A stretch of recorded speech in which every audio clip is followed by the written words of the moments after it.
대만의 한글 표기 도입으로 중국이 발칵 뒤집어졌습니다. 이번 발표는 대만 대통령이 직접 기자회견을 가질 정도로 사안이 중대했는데요. 특히 대만의 언어학자는 전쟁까지 불사를 각오가 되어 있다며 강력한 의지를 보이고 있습니다. 바로 알아보겠습니다. 저는 대만 교육부 언어정책연구원 장외일인입니다. 대만어 보존을 위한 연구를 시작한 지 벌써 7년째가 되었습니다. 처음 이 연구를 시작했을 때만 해도 그저 문서 작업에 불과할 거라 생각했죠. 그런데 연구를 거듭할수록 불안함이 커져갔어요. 대만어가 사라져간다는 건 숫자로도 명확했습니다. 젊은 층의 대만어 구사율은 10년 전과 비교해 절반 이하로 떨어지고 있었죠. 그런 와중에 베이징에서 온 공문 한 장이 저의 연구실 책상 위에 놓여 있었습니다. 중화민족의 언어적 통합을 위한 제안이라는 겉보기에 무해한 제목 아래 실질적으로는 대만어 연구에 대한 압력을 담고 있었습니다. 그리고 학문적 교류를 위해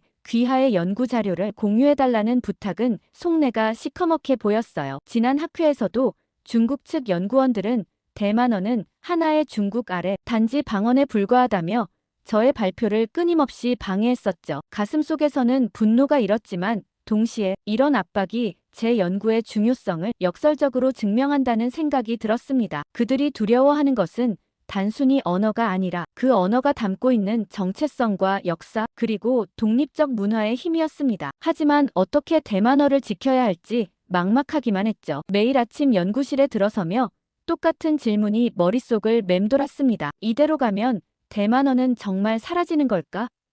고민의 원인은 분명했어요. 기존 한자 표기법은 대만어의 미묘한 성조와 발음을 담아내기에 턱없이 부족했습니다. 로마자 표기법도 있었지만 대부분의 대만인들에게 너무 낯설어서 실용성이 떨어졌죠. 연구실 창문으로 비치는 오후 햇살을 바라보던 어느 날이었습니다. 우연히 연구실에서 일본 식민지 시대의 한국 언어 정책에 관한 자료를 읽게 되었습니다. 페이지를 넘길수록 가슴이 먹먹해졌습니다. 일제강점기 동안 한국인들은 자신들의 언어를 사용하는 것조차 금지당했습니다. 공공장소에서 한국어를 사용하면 처벌받았고 학교에서는 오직 일본어만 가르쳤다는 사실이 저를 충격에 빠뜨렸습니다. 그럼에도 불구하고 한국인들은 비밀리에 한글을 가르치고 문학작품을 통해 언어를 보존했습니다. 조선어학회의 학자들은 목숨을 걸고 한글 사전을 편찬했다는 이야기에 눈시울이 붉어졌습니다. 언어가 단순한 의사소통의 도구가 아닌 민족의 정신과 정체성의 핵심이라는 사실을 그들은 온몸으로 증명했던 것입니다. 그날 밤 연구실에서 늦게까지 남아 일본 식민지배에서 벗어난 후 한국이 어떻게 한글을 부활시키고 발전시켰는지에 관한 자료들을 찾아보았습니다. 한국어의 부활은 단순한 언어의 복원이 아니라 민족 정신의 부활이었습니다. 그 이야기를 읽고 나서 문득 이런 생각이 스쳤죠. 한글로 대만어를 적으면 어떨까?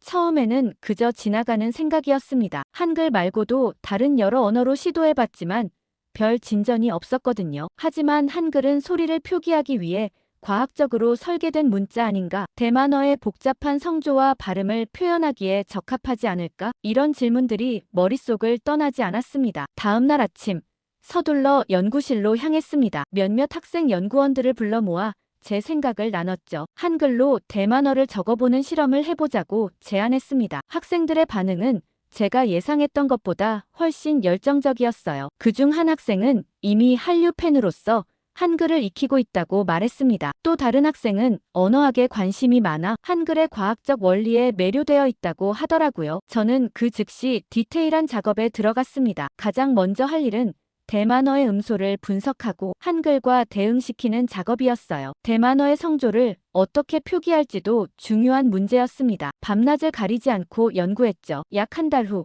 우리는 첫 번째 한글 표기 시스템을 완성했습니다. 대만어의 기본 단어들을 한글로 적은 작은 책자를 만들어 대학생 20명에게 테스트해 보았어요. 그리고 예상치 못한 결과가 나왔습니다. 대부분의 학생들이 한글로 적힌 대만어를 놀라울 정도로 빠르게 익히더라고요. 특히 인상적이었던 건 참가한 학생들이 이게 정말 이렇게 쉽게 읽힌다는 게 믿기지 않는다고 하더라고요. 또 다른 학생은 한자보다 훨씬 직관적이라며 한글만 배우면 대만어도 쉽게 익힐 수 있을 것 같다고 흥분된 목소리로 말했습니다. 학생들의 반응에 저도 가슴이 뛰었습니다. 이건 단순한 실험이 아니었어요. 어쩌면 사라져가는 대만어를 살릴 수 있는 실마리일지도 몰랐습니다. 다음 날, 저는 더 큰 규모의 실험을 계획했습니다. 대학생뿐 아니라 다양한 연령층과 배경을 가진 사람들을 대상으로 테스트하기로 했죠. 그런데 이 작은 실험이 대만 사회를 뒤흔들 거대한 논쟁의 시작점이 될 줄은 그때는 전혀 예상하지 못했습니다. 제가 테스트했던 한글을 이용한 대만어 표기법 실험은 예상보다 빠르게 확산되었습니다. 처음에는 대학 내 작은 연구 프로젝트에 불과했지만 SNS를 통해 소식이 퍼지기 시작했죠. 특히 젊은 층의 반응이 뜨거웠어요. 이미 한류의 영향으로 한글에 친숙한 젊은이들은 한글로 대만어를 표기하는 아이디어에 큰 관심을 보이더라고요. 저는 조교를 통해 SNS에 이 실험을 좀 더 널리 알려달라고 얘기했어요. 그리고는 제 생각도 적어달라고 했죠. 저는 이건 단순한 문자 문제가 아니라는 의견을 밝혔습니다. 젊은 세대가 대만어를 배우지 않는 이유 중 하나는 학습 난이도이며 한글을 활용하면 이 문제를 해결할 수 있을 거라고 확신한다고 말했죠. 그리고 제 연구에 관심을 가지는 사람들이 늘어나면서 제 연구팀은 점점 커져갔어요. 처음 몇 명의 학생에서 시작해 이제는 20여 명의 연구원이 함께하게 되었습니다. 그들 중에는 언어학자나 교육 전문가 심지어 앱 개발자도 있었죠. 우리는 더 체계적이고 규모 있는 실험을 진행하기 시작했습니다. 그중 저와 함께 연구했던 학생인 린메이는 우리 연구에 뜻밖의 도움을 주었어요. 열성적인 한류 팬이었던 린메이는 이미 한글을 잘 알고 한국어도 굉장히 유창하게 하는 친구였죠. 그러면서 SNS에서 한글로 대만어 쓰기 챌린지를 열어보면 어떻겠냐고 제안했어요. 저는 젊은 층의 관심을 불러일으킨다면 뭐든 좋다고 했죠. 린메이와 친구들은 자신의 이름이나 간단한 문장을 한글로 적어 인터넷에 올리기 시작했습니다. 그리고 정말 충격적인 반응을 이끌었죠. 이 챌린지는 불과 일주일 만에 대만 전역의 젊은이들 사이에서 인기를 끌었습니다. 린메이는 제게 흥분한 목소리로 요즘 젊은 친구들이 모두 이 챌린지에 참여하는 건 물론이고 유튜버나 연예인들도 진지하게 참여하고 있다고 말하더라고요. 하지만 다음날 조교가 급히 제게 인터넷 기사를 한번 봐야 할 것 같다며 신문을 건넸어요. 아니나 다를까 보수적인 학자들과 정치인들은 빠르게 비판의 목소리를 높였습니다. 대만어를 적는데 왜 한국 문자를 써야 하는가? 이는 우리의 문화적 정체성을 훼손하는 행위라는 비판들이 언론에 등장하기 시작했죠. 특히 대만 문화부의 한 고위 관료는 공개적으로 한글 사용에 대한 우려를 표명했습니다. 우리는 이미 우리만의 표기법이 있는데 굳이 다른 나라의 문자를 도입할 필요가 있느냐고 말했죠. 그러나 비판의 목소리에도 불구하고 저는 연구를 계속했어요. 실제로 실험 결과는 매우 좋았거든요. 한글을 이용해 대만어를 배운 학생들은 전통적인 방법으로 배운 학생들보다 2배 빠르게 학습했죠. 또한 학습 지속률도 훨씬 높았습니다. 이는 대만어 교육의 가장 큰 문제점 중 하나였던 중도 포기율을 크게 낮출 수 있다는 의미였어요. 한글의 과학적인 원리가 이런 결과를 만들어낸 거였죠. 그러던 중 뜻밖의 소식이 들려왔습니다. 대만 교육부 내에서 한글 표기법을 정식 연구과제로 추진하는 방안이 논의되고 있다는 거였어요. 교육부 차관이 직접 연락해서 제 연구에 큰 관심이 있으며 교육부 회의에서 발표를 해달라고 요청했습니다. 이 제안은 저에게 엄청난 기회였습니다. 하지만 동시에 부담감도 컸어요. 이제 이 문제는 학문적 영역을 넘어 정치적인 문제가 되어가고 있었으니까요. 그럼에도 불구하고 저는 기꺼이 수락했습니다. 대만어를 살리기 위해서라면 어떤 도전도 마다하지 않을 각오였어요. 다음 날 아침 교육부로 향하는 차 안에서 저는 깊은 숨을 들이마셨습니다. 이제 돌이킬 수 없는 강을 건너고 있다는 느낌이 들었어요. 그리고 그 강 너머에는 무엇이 기다리고 있을지 아무도 알 수 없었습니다. 하지만 교육부에서의 발표는 예상보다 더 큰 반향을 일으켰습니다. 회의실에는 교육부 관계자들뿐만 아니라 언론인들과 다른 학계 인사들도 자리하고 있었어요. 저는 최대한 객관적으로 연구 결과를 발표했습니다. 한글이 대만어의 의문 체계를 표현하는데 얼마나 효과적인지, 학습 속도와 지속률이 어떻게 향상되었는지 데이터를 통해 보여주었죠. 발표가 끝난 후 질의응답 시간에 예상대로 날카로운 질문들이 쏟아졌습니다. 특히 대만 고전문학 교수 한 분이 강하게 반발했어요. 대만의 문화적 정체성을 희생시키면서까지 효율성만 추구해야 하는 건가 하고 물었죠. 저는 침착하게 대답했습니다. 한글 표기법은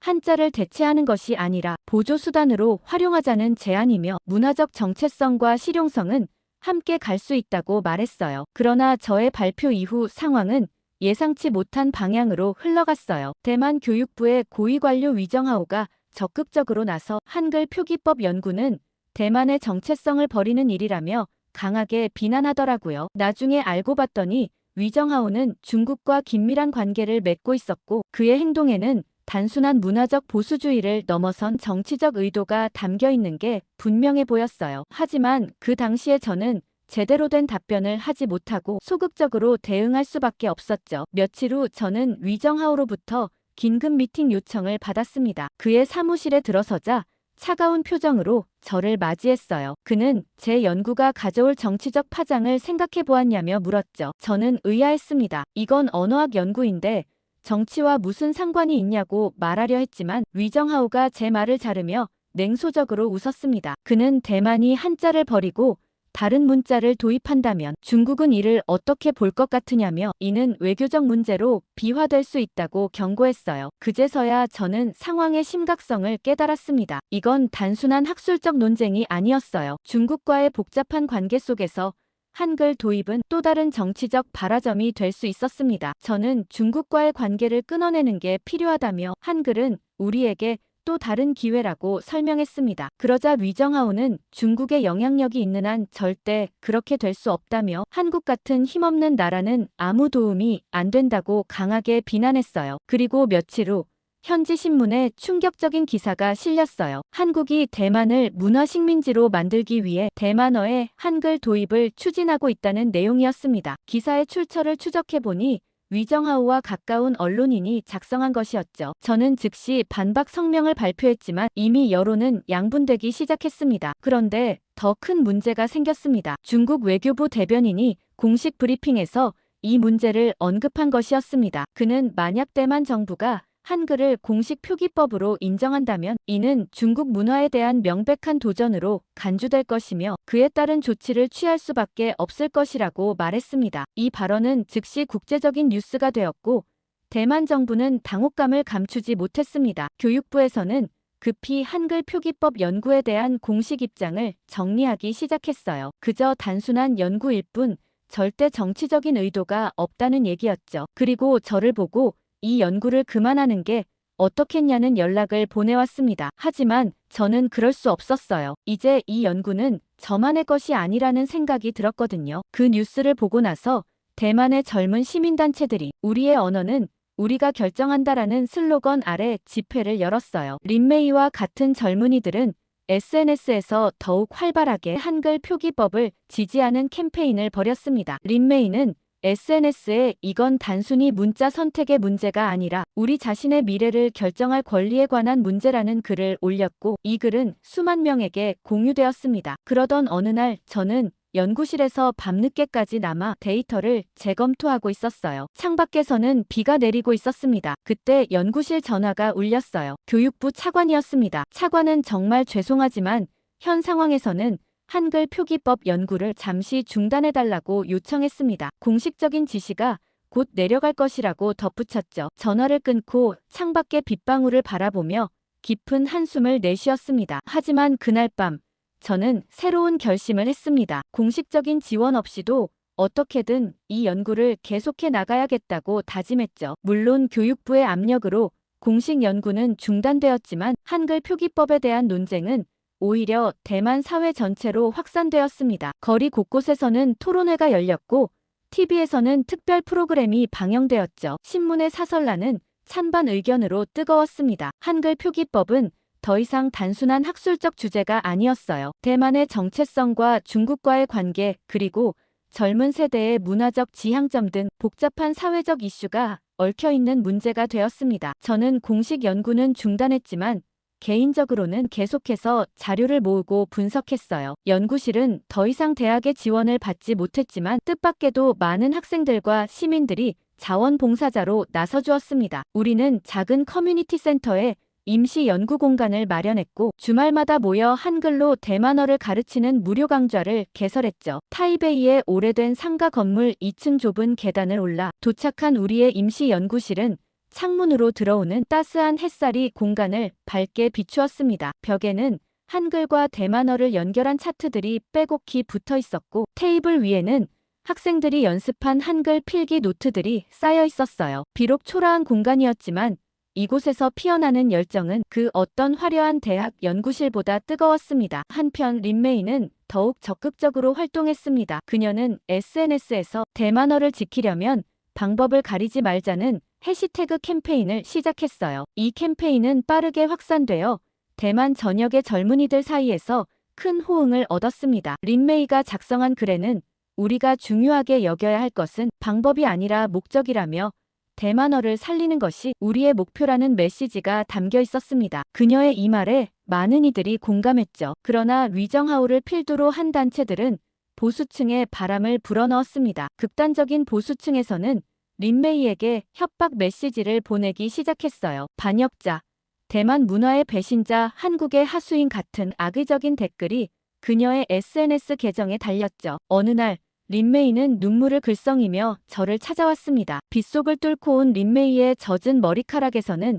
빗물이 떨어지고 있었고 그녀의 눈가에 맺힌 눈물은 빗물과 구분할 수 없었습니다. 떨리는 목소리로 그녀는 자신이 정말 잘못하고 있는 것인지 물었습니다. 저는 그녀의 차가운 손을 따뜻하게 잡아주었습니다. 린메이에게 그녀는 아무것도 잘못한 것이 없으며 변화는 항상 저항을 낳기 마련이지만 그 저항 때문에 옳은 일을 포기해서는 안 된다고 말해주었어요. 그날 이후 우리는 더욱 조심스럽게 행동하기 시작했습니다. 린메이는 개인정보 보호에 신경 쓰게 되었고 우리의 활동도 더 은밀하게 진행되었어요. 하지만 포기하지는 않았습니다. 당시 대만 사회의 논쟁은 점점 더 격렬해졌어요. 한쪽에서는 한글 표기법이 대만어를 살리는 가장 효과적인 방법이라고 주장했고 다른 한쪽에서는 한글 도입이 대만 문화 정체성을 훼손하는 행위라고 반박했습니다. 심지어 일부 정치인들은 이 문제를 다가오는 선거의 쟁점으로 삼기까지 했죠. 그러던 중 제게 공식 서한이 도착했습니다. 교육부에서 보낸 것이었어요. 서한의 내용은 냉정했습니다. 공식적으로 한글 표기 연구를 중단하라는 명령이었죠. 더 충격적이었던 것은 서한의 마지막 문장이었습니다. 이 지시를 어길 경우 대학에서의 지위와 연구 자격이 박탈될 수 있다는 경고였어요. 서한을 받은 그날 저녁, 저는 오랫동안 연구실 창가에 서서 생각에 잠겼습니다. 제 앞에는 두 갈래 길이 놓여 있었어요. 안전하게 명령에 따르고 연구를 포기하든지 아니면 모든 것을 걸고 계속 나아가든지 둘 뿐이었죠. 이쯤 하면 그만둘까 하는 생각도 들었어요. 그날 밤 집으로 돌아가는 길에 우연히 한 작은 대만어 학습 교실을 지나쳤습니다. 창문을 통해 들여다보니 노인 한 분이 어린아이들에게 대만어를 가르치고 있었어요. 그런데 아이들의 표정이 지루해 보였고 몇몇은 졸고 있었습니다. 선생님의 열정적인 목소리와는 대조적으로 아이들의 눈빛에는 흥미가 전혀 보이지 않았어요. 그 순간 저는 결심했어요. 포기할 수 없었습니다. 대만어가 살아있는 언어로 남기 위해서는 젊은 세대가 배우고 싶어 하는 방식으로 가르쳐야 했습니다. 언어는 책 속에 보존되는 것이 아니라 사람들의 일상 대화 속에서 살아 숨쉬는 것이니까요. 집에 돌아와 컴퓨터를 켜고 이메일을 열었습니다. 한국의 언어학자 김태석 교수에게 연락을 취하기로 했어요. 이제 국제적인 협력이 필요한 시점이었습니다. 이메일을 작성하며 저는 한국의 도움이 반드시 필요하다고 구구절절하게 메일을 적었습니다. 더 이상 중국의 영향력 아래 머물고 싶지 않으며 한글과 한국의 도움만이 대만의 미래라고 얘기했죠. 김태석 교수의 답장은 생각보다 빨리 왔습니다. 그는 제 연구에 큰 관심을 보였고 적극적으로 돕겠다는 의사를 밝혔어요. 김 교수는 한글의 국제적 활용에 관한 연구로 유명한 언어학자였습니다. 그가 보내준 논문과 자료들은 우리 연구에 새로운 시각을 제공해 주었어요. 가을비가 창문을 적시던 밤 첫 화상 회의를 통해 김 교수와 만났습니다. 화면 너머로 보이는 그의 연구실은 책으로 가득했고 벽면에는 세계 각국의 언어 지도가 걸려 있었어요. 그의 따뜻한 미소와 열정적인 목소리에서 진정한 학자의 모습을 발견할 수 있었습니다. 우리는 화상회의를 통해 자주 교류했습니다. 한 번은 밤늦게까지 대만어의 성조를 한글로 어떻게 표현할 것인지에 대해 토론했어요. 김 교수는 예리한 통찰력으로 여러 제안을 해주었죠. 새벽 1시 지친 눈을 비비며 화면을 응시하던 순간 김 교수가 중요한 제안을 했습니다. 한글은 본래 성조를 표기하기 위한 부호가 없지만 간단한 기호를 추가하면 대만어의 성조도 완벽하게 표현할 수 있다고 했어요. 그 순간 머릿속에서 무언가 번쩍하는 깨달음이 있었습니다. 그는 몇 가지 표기법 예시를 보내주었고 우리는 그것을 바탕으로 개선된 시스템을 개발했습니다. 김 교수의 도움으로 한글 대만어 표기법은 빠르게 완성도를 높여갔어요. 한 달 후 김 교수는 한글을 이용한 대만어 표기법의 효율성 연구라는 논문을 발표했습니다. 이 논문은 국제언어학계에 상당한 반향을 일으켰어요. 특히 그가 밝힌 데이터는 설득력이 있었습니다. 논문에서 김 교수는 한글로 대만어를 표기할 경우 학습 시간이 기존 방식에 비해 평균 63% 단축되며 장기 기억 유지율은 41% 향상된다는 놀라운 결과를 제시했습니다. 이 수치를 처음 보았을 때 제 심장은 빠르게 뛰기 시작했어요. 이것은 단순한 가설이 아닌 확실한 과학적 증거였으니까요. 김 교수의 논문 발표 이후 다른 나라의 언어학자들도 관심을 보이기 시작했습니다. 독일의 슈미트 교수와 일본의 다나카 교수 등이 연락을 해왔어요. 그들은 모두 한글의 과학적 설계가 다른 언어를 표기하는데도 효과적일 수 있다는데 동의했습니다. 어느 날 저녁 일본의 다나카 교수와 나눈 대화가 특히 기억에 남습니다. 그는 일본어 방언 보존에도 비슷한 접근법을 적용할 수 있다며 흥미로워했습니다. 언어는 살아있는 생명체와 같아서 적응하고 진화해야 합니다. 그렇지 않으면 죽어갑니다. 그의 말에 깊이 공감했어요. 슈미트 교수는 메일을 통해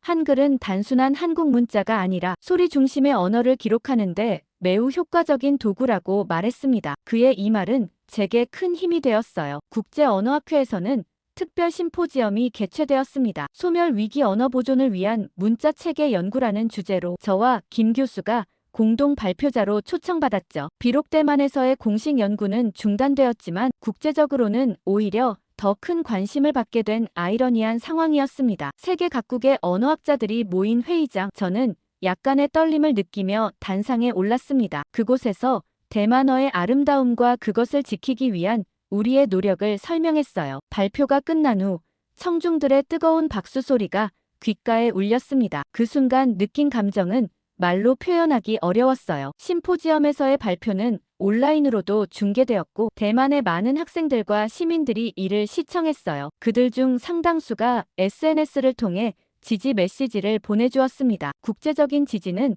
대만 내에서의 여론에도 영향을 미치기 시작했어요. 한편 린메이는 더욱 창의적인 방법으로 캠페인을 이어갔습니다. 그녀는 대만 전통 민요를 한글로 표기해 SNS에 올리기 시작했고 이것이 젊은 층 사이에서 새로운 트렌드가 되었어요. 할머니께 배운 노래를 다시 부르다라는 해시태그와 함께 많은 젊은이들이 대만어 민요를 한글로 적고 부르는, 때로는 재해석하는 영상을 공유했습니다. 봄비가 내리던 어느 날 오후 린메이가 흥분된 목소리로 전화를 걸어왔습니다. 요즘 젊은이들이 대만어 민요에 관심을 갖기 시작했다며 이건 정말 놀라운 일이라고 말했어요. 그녀의 목소리에서 느껴지는 기쁨은 전염성이 강했고 저도 모르게 미소를 짓게 했습니다. 그녀의 말처럼 대만어 민요가 젊은 세대 사이에서 다시 인기를 얻기 시작했습니다. 어떤 학생들은 대만어 랩을 만들어 공유하기도 했어요. 이 모든 콘텐츠에는 한글로 된 가사가 함께 표시되었습니다. 대만어를 배우고 싶어하는 젊은이들에게 한글은 이제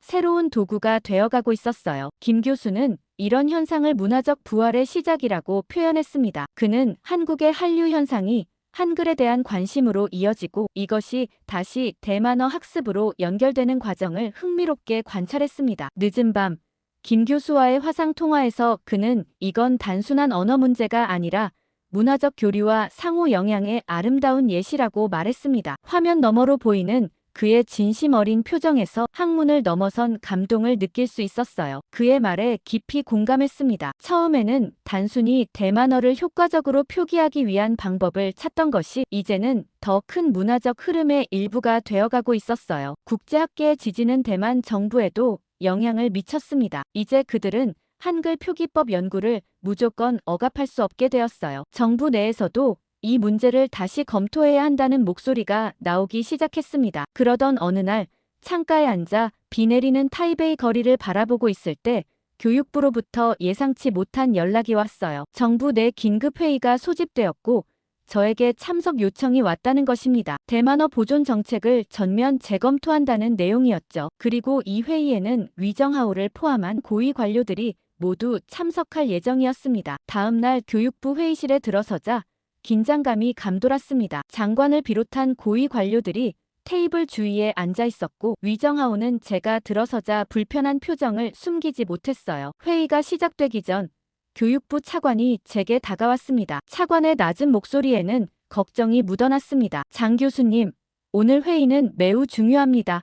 솔직하게 말씀드리자면 정부 내에서도 의견이 갈리고 있어요. 신중하게 말씀해 주세요. 차관의 눈빛에서 저는 미묘한 지지의 메시지를 읽을 수 있었습니다. 그는 진심으로 대만어 보존에 관심이 있는 분이었어요. 회의실 창밖으로는 하늘이 점점 어두워지고 있었습니다. 마치 우리의 논의 결과를 기다리는 듯한 침묵이 느껴졌습니다. 회의가 시작되고 장관이 먼저 입을 열었습니다. 그의 목소리는 평소보다 더 무거웠습니다. 최근 대만어 보존과 한글 표기법에 관한 논쟁이 사회적으로 큰 파장을 일으키고 있으며 오늘은 이 문제에 대한 정부의 입장을 정리하고자 한다고 말했습니다. 위정하오가 먼저 발언권을 얻었습니다. 그는 한글 표기법 도입의 위험성을 강조했어요. 중국과의 관계가 악화될 우려가 있으며 한자를 사용하는 대만의 문화적 정체성이 흔들릴 수 있다고 말했습니다. 그의 냉정한 목소리와 단호한 태도는 이 문제에 대한 그의 강한 입장을 그대로 드러내고 있었습니다. 그의 말이 끝나자 교육부 차관이 발언했습니다. 그는 조심스러운 어조로 현실적으로 대만어 사용자가 계속 감소하고 있다는 점을 지적했습니다. 젊은 세대들이 대만어 학습에 흥미를 잃고 있고 이대로 가면 대만 언어의 미래가 불투명해질 수 있다고 덧붙였습니다. 그의 말에 회의실 내 몇몇 관료들이 고개를 끄덕였습니다. 회의는 점점 격렬해졌습니다. 각 부처의 대표들이 자신의 의견을 개진했고 찬반 의견이 팽팽하게 맞섰어요. 특히 외교부 관계자는 중국의 경제적 압박 가능성을 우려했고 문화부 대표는 문화적 정체성 문제를 제기했습니다. 창밖으로는 비가 내리기 시작했고 빗소리는 회의실의 긴장감을 더욱 고조시키는 것 같았습니다. 제 차례가 되자 저는 깊은 숨을 들이마셨습니다. 테이블 위에 놓인 제 손이 약간 떨리는 것을 느꼈어요. 제 앞에는 대만의 미래를 결정할 수 있는 중요한 인물들이 앉아 있었습니다. 긴장되었지만 이 기회를 놓칠 수 없었습니다. 존경하는 장관님과 관계자 여러분, 저는 오늘 학자로서가 아니라 대만의 시민으로서 말씀드리고 싶습니다. 우리가 논의하는 것은 단순한 표기법의 문제가 아닙니다. 이것은 우리 언어와 문화의 생존에 관한 문제입니다. 회의실에 잠시 침묵이 흘렀습니다. 모든 시선이 저에게 집중되었습니다. 저는 천천히 하지만 확신에 찬 목소리로 계속 말했습니다. 저는 연구 데이터와 국제 언어학계의 지지를 강조했습니다. 그리고 무엇보다 젊은 세대들의 반응을 구체적인 수치로 보여주었어요. 제 목소리는 점점 더 힘을 얻었고 회의실의 모든 사람들이 집중해서 듣고 있다는 것을 느낄 수 있었습니다. 한글 표기법을 사용한 대만어 교육을 받은 학생들의 학습 지속률은 기존 방식에 비해 3배 높습니다. 이는 우리 언어의 미래를 위해 무시할 수 없는 사실입니다. 창문을 타고 흘러내리는 빗방울들이 햇빛에 반짝이며 무지개 빛깔을 만들어내고 있었습니다. 그 순간 마치 자연도 우리의 대화에 귀 기울이는 듯한 느낌이 들었어요. 제 발표가 끝난 후 회의실에는 잠시 침묵이 흘렀습니다. 장관이 생각에 잠긴 표정으로 고개를 끄덕였어요. 그리고 뜻밖의 인물이 발언권을 요청했습니다. 수석 비서관이었어요. 그는 평소 발언이 거의 없는 인물이었기에 모두가 놀란 표정이었습니다. 장관님, 제가 한 가지 개인적인 이야기를 해도 될까요? 장관이 허락하자 그는 조용한 목소리로 이야기를 시작했습니다. 제 할머니는 평생 대만어만 사용하셨고 대만어로 많은 노래와 이야기를 알고 계셨습니다. 그런데 제 아이들은 할머니와 대화하기 어려워했어요. 언어의 장벽 때문이었죠. 할머니가 돌아가시기 전 마지막으로 들려주신 대만어 노래의 의미를 제 아이들은 이해하지 못했습니다. 그때 느낀 상실감을 저는 잊을 수 없습니다. 비서관의 이야기는 단순한 개인적 경험을 넘어 우리 모두의 이야기처럼 느껴졌습니다. 회의실에는 무거운 침묵이 흘렀고 몇몇 관료들의 눈빛이 흔들리는 것을 볼 수 있었어요. 그의 이야기는 회의실의 분위기를 바꾸어 놓았습니다. 이제 이 문제는 더 이상 추상적인 정책이나 이론의 문제가 아니라 실제 사람들의 삶과 연결된 현실적인 문제로 다가왔습니다. 장관은 잠시 생각에 잠긴 듯 했습니다. 창밖의 빗소리만이 회의실에 울려 퍼졌어요. 그리고 마침내 그가 입을 열었습니다. 그의 목소리에는 결단력이 담겨 있었습니다. 국제적인 관심과 젊은 층의 지지를 무시할 수 없습니다. 하지만 중국과의 관계도 고려해야 하고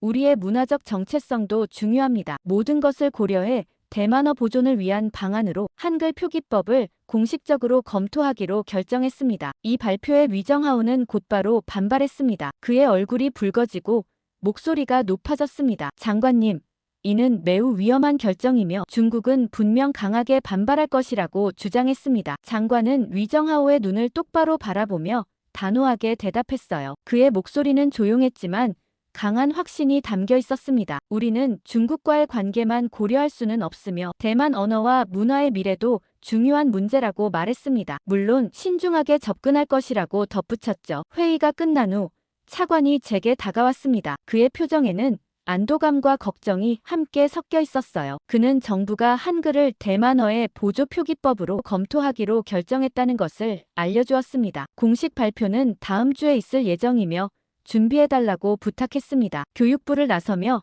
깊은 안도감을 느꼈습니다. 가을비는 이제 그쳤고 석양의 붉은 빛이 젖은 거리에 반사되어 마치 불이 켜진 것처럼 빛났습니다. 완전한 승리는 아니었지만 첫 발걸음을 내딛게 된 것이었어요. 하지만 동시에 커다란 불안감도 들었습니다. 중국의 반응은 어떨까요? 그들이 경제적 제재를 가한다면 대만은 큰 타격을 입을 것이 분명했습니다. 그러나 저는 이제 물러설 수 없었습니다. 대만어를 지키기 위한 싸움은 이제 막 시작되었을 뿐이니까요. 충격적인 일이 벌어졌습니다. LA 산불 이후 은혜를 갚겠다며 한국행을 결정하는 사람들이 급증하고 있는데요. 정작 한국에 오고 나서는 믿기 힘들다며 오열하고 있는 모습을 보이고 있습니다. 시작 전 구독 버튼 꾹 눌러주세요. 이번 산불 사고가 나고 저희 고모는 완전 달라진 삶을 살고 있습니다. 그런 저희 고모 얘기를 들려드리려고요. 고모는 저희 가족 중 가장 드라마틱한 삶을 살았죠. 비밀스럽고 화려하고 동시에 처절했어요. 어린 시절 고모는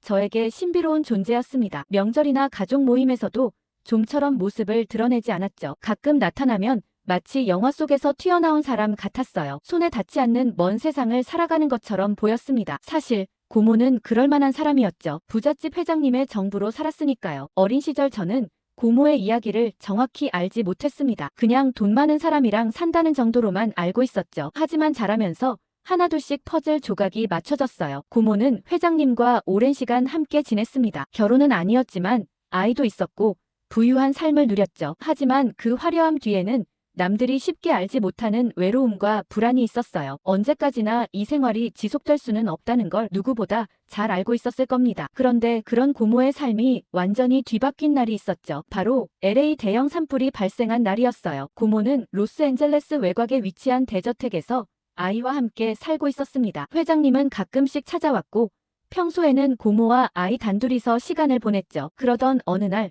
산불이 발생했어요. 처음에는 뉴스에서 주의보 수준으로 보도됐습니다. 불길은 빠르게 번졌죠. 바람을 타고 건조한 기후를 따라 마치 살아있는 생물처럼 집어삼키며 퍼져나갔어요. LA 사람들은 산불에 익숙했지만 이번에는 달랐습니다. 도시 전체가 긴장했고 사람들이 서둘러 대피하기 시작했죠. 고모도 뉴스를 보며 대비하고 있었어요. 하지만 예상보다 불길이 너무 빨리 번졌습니다. 오전까지만 해도 멀리 있던 불길이 오후에는 바로 근처까지 와 있었죠. 하지만 이 모든 것보다 더 큰 문제는 따로 있었습니다. 고모의 아이가 아직 학교에 있다는 거였죠. 학교에서는 긴급 대피 지침이 내려졌고 부모들은 아이들을 데리러 가기 위해 학교로 몰려갔어요. 하지만 고모는 이미 너무 늦었습니다. 도로가 막혀 차를 움직일 수 없었죠. 걸어갈 수도 없었어요. 전화는 불통이었고 인터넷도 느려졌습니다. 고모는 점점 더 초조해졌죠. 아이는 지금 어디에 있을까요? 학교에 남아있을까? 아니면 대피버스를 탔을까요? 혹시 혼자 집으로 오고 있는 건 아닐까? 수많은 생각들이 고모의 머리를 스쳤습니다. 고모는 결국 차를 버리고 뛰기 시작했죠. 연기가 짙어지면서 숨쉬기가 어려웠고 길은 이미 혼란에 빠져 있었어요. 사람들은 짐을 챙기느라 정신없었고 소방차와 경찰차, 사이렌이 끊임없이 울려 퍼졌습니다. 하지만 고모에게는 오직 하나의 생각만 있었습니다. 아이를 찾아야 한다는 것이죠. 불길이 모든 것을 집어삼키기 전에 아이를 찾아야 한다는 것이에요. 그러나 현실은 잔인했습니다. 학교에 도착했을 때 이미 대부분의 아이들은 떠난 상태였죠. 선생님들은 남은 학생들을 버스에 태우고 있었어요. 고모는 선생님들에게 아이의 행방을 물었습니다. 하지만 명확한 대답을 들을 수 없었죠. 대부분의 아이들은 이미 집으로 돌아갔어요라는 말뿐이었어요. 그 말이 고모를 더 미치게 했고 고모는 다시 집으로 달려갔습니다. 하지만 도로는 이미 혼돈이었죠. 차들은 움직이지 않았고 사람들은 대피소로 향하고 있었어요. 연기가 짙어지고 불길이 점점 더 가까워졌습니다. 그 순간 고모는 절망했죠. 삶을 지탱해왔던 모든 것이 불길 속에서 사라지고 있었으니까요. 화려했던 집, 값비싼 가구들, 명품 가방과 보석들이 있었습니다. 하지만 그런 건 중요하지 않았죠. 고모가 찾고 싶은 건 오직 아이였어요. 밤이 되자 상황은 더 악화됐습니다. 불길이 도시 외곽까지 번졌고 하늘에서는 헬리콥터가 불을 진압하려고 했죠. 하지만 역부족이었고 고모는 여전히 거리를 헤매고 있었습니다. 경찰들은 도로를 차단했고 더 이상 앞으로 나아갈 수 없었죠. 사람들은 대피소로 이동했지만 고모는 갈 수 없었어요. 아이가 어디에 있는지 알지 못하는데 어떻게 대피할 수 있을까 생각했습니다. 공기 중에는 연기 냄새가 가득했고 몸은 이미 지쳐 있었어요. 머릿속이 하얗게 변했죠. 아이를 찾아야 한다는 생각만 머릿속을 맴돌았지만 현실은 잔인했어요. 절망 속에서 길 한복판에 주저앉았을 때 누군가 고모의 어깨를 두드렸습니다. 낯선 얼굴의 남성이 그녀를 바라보며 LA 한인회에서 왔다고 아이를 찾는다고 들었다고 했죠. 고모는 감정이 북받쳐 말도 제대로 하지 못했어요. 어떻게 한인회가 자신을 알게 되었는지 생각할 겨를도 없었습니다. 그저 간절한 눈빛으로 아이를 찾아달라고 했죠. 어디에 있는지 모르겠다고 도와달라고 했어요. 한인회 사람들은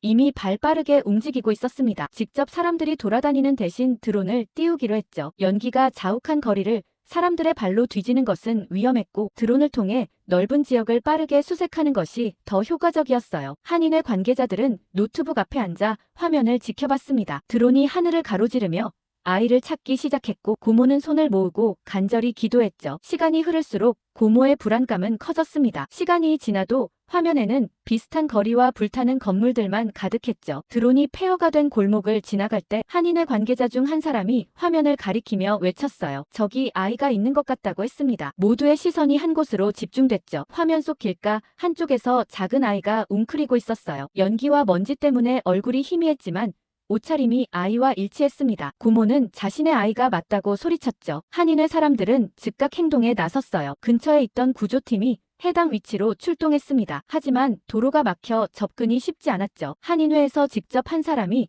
오토바이를 타고 현장으로 향했어요. 고모는 두 손을 모아 기도했죠. 그리고 마침내 한인회 관계자가 아이를 안고 돌아왔습니다. 그 순간 고모는 모든 감정을 쏟아냈죠. 아이는 울면서 고모에게 달려왔어요. 고모는 아이를 품에 안고 오열했습니다. 마치 세상이 무너졌다가 다시 세워지는 순간 같았죠. 가슴속에서 무언가 터지는 듯한 느낌이었어요. 아이는 떨고 있었고 고모는 더욱 세게 끌어안았습니다. 괜찮다고, 엄마가 왔다고 계속 중얼거렸죠. 주변 사람들도 가슴을 쓸어내렸어요. 한인회 관계자들은 따뜻한 미소를 지으며 둘을 바라봤습니다. 고모는 몇 번이고 고개를 숙이며 감사 인사를 했죠. 어떻게 이 은혜를 갚아야 할지 모르겠다고 얼마라도 드리겠다고 했어요. 하지만 한인회 사람들은 손사래를 치며 괜찮다고 했습니다. 그저 할 수 있는 일을 했을 뿐이라고 했죠. 고모는 몇 번이고 지갑을 꺼내려 했지만 한인회 사람들은 끝까지 받지 않았어요. 그 대신 한 사람이 웃으며 말했습니다. 나중에 한국에서 좋은 일 한번 하라고 했죠. 그걸로 충분하다고 했어요. 고모는 그 말을 듣고 한참을 멍하니 있었습니다. 그리고 마침내 고개를 끄덕였죠. 눈물이 멈추지 않았어요. 한인회 사람들은 따뜻한 미소를 지으며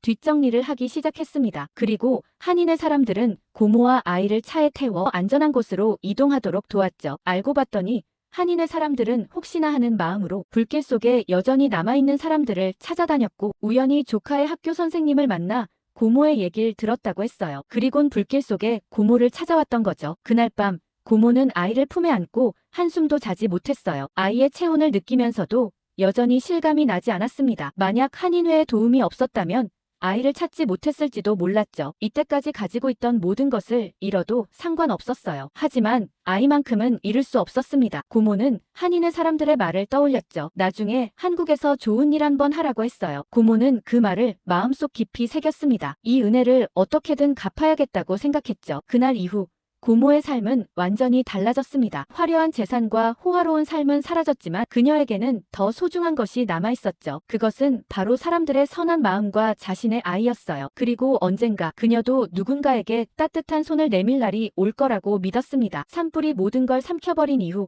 고모는 완전히 갈 곳을 잃었어요. 집이 불에 타 사라졌고 회장님께 돌아갈 수도 없었죠. 은행에는 여전히 많은 돈이 남아있었지만 대저택으로 돌아가긴 싫다고 생각했어요. 그렇게 허무함을 느끼는 고모에게 우리 가족은 손을 내밀었어요. 우리 집에서 함께 지내기로 하면서 고모는 한국 사람들의 따뜻한 정을 얘기했죠. 그러던 어느 날 고모는 말했어요. 자신이 한국 사람들에게 받은 은혜를 어떻게든 갚고 싶다고 했죠. 그 말을 듣고 저는 문득 어린 시절 지아의 이야기가 떠올랐어요. 제 친구 지아는 한국에서 입양된 아이였어요. 미국에서 자랐지만 늘 자신이 어디에서 왔는지 궁금해했어요. 한 번쯤은 고향에 가보고 싶다고 했지만 방법이 없었죠. 가족과 언어도 다르고 어디서부터 찾아야 할지도 몰랐기 때문이었어요. 결국 지아는 그 꿈을 이루지 못한 채 어른이 되었죠. 이 이야기를 들은 고모는 가만히 생각에 잠겼어요. 이런 아이들이 얼마나 많을까? 고모는 조사를 시작했고 곧 놀라운 사실을 알게 되었어요. 1950년대 이후로